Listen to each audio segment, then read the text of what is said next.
Caesar করার সময়, পেটটা কাটার সময় অ্যানেস্থেশিয়ার যে লম্বা সিরিঞ্জটা পিঠের ভেতর দিয়ে এফোর ওফোর করে দেয়, ওই যে ব্যথা, ওই যে 9 মাস না ঘুমিয়ে থাকা, 2.5 বছর আধ পেট করে খাওয়া, মাথা থেকে চুল ঝরে যাওয়া বউ, সে পৃথিবীর সবচেয়ে সুন্দরী, তার সামনে ঐশ্বরিয়া রায় কিচ্ছু না, সে পৃথিবীর সবচেয়ে সুন্দর নারী।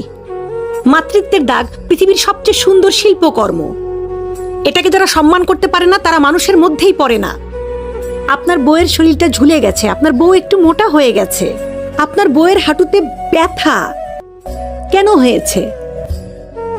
আপনার পরবর্তী প্রজন্মকে দুনিয়াতে আনতে, আপনার বাচ্চাকে আনতে আপনার গর্ভধারণের ক্ষমতা নাই, আপনার বউয়ের আছে। সে সর্বস্ব ত্যাগ করে দুনিয়াতে একটা জীবন আনলো এবং তারপর আপনি তাকে বলতেছেন আমার বউ মোটা হয়ে গেছে, দেখতে ভালো না।